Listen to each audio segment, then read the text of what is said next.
find. It's quite close contemporary of Francis Thompson, though he lived for a lot longer, called Eamon Wrigley. He was from really quite far east Lancashire, almost Yorkshire, and in fact the Lancashire Authors Association and the kind of Yorkshire equivalent tried to claim him as the poet. So it's kind of torn between the two. I think the Chorley Reading Detectives project's been really good. It's been great to get into some of the old reserve stock archives in libraries across the county.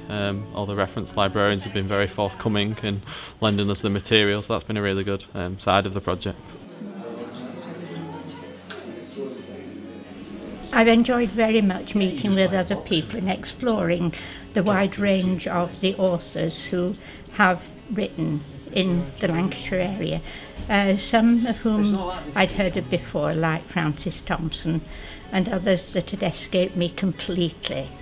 One particular favourite of mine, of course, is a very local poet and author, Phoebe Hesketh, who has died in the last few years, but who lived for a long time at Waterman's Cottage on Rivington.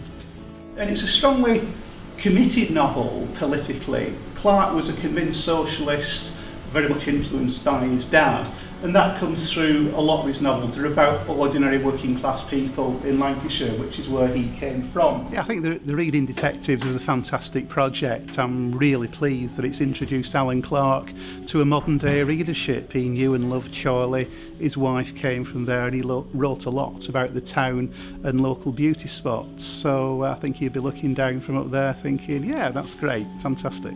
I've been in the really lucky position of project managing Reading Detectives, which I think, as Stephen said, has happened over the country. There's been 5 teams, and this team's been marvellous. I think you found some really wonderful things, and we've heard some of that this afternoon. Really great.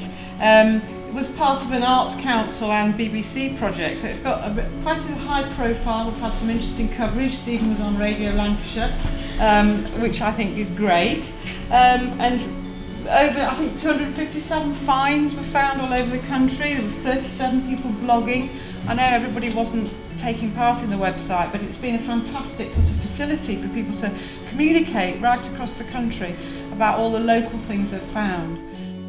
My favourite find, so was Leonora Carrington. I come from an art history background, and she's actually a surrealist artist and writer, and someone I've never heard of before.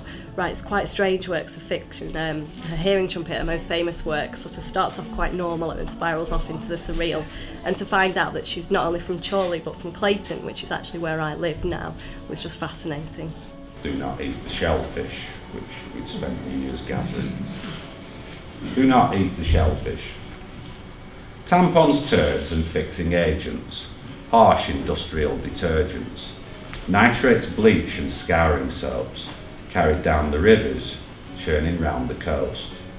Detritus from our modern lives, discharge on the ebbing tides.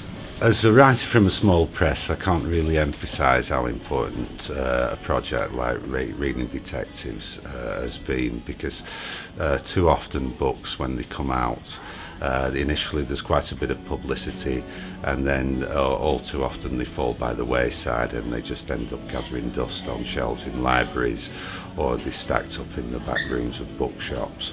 And Reading Detectives is actually discovering these books and actually bringing them to the fore again and giving them a second hearing, and for that, yeah, I'm eternally grateful.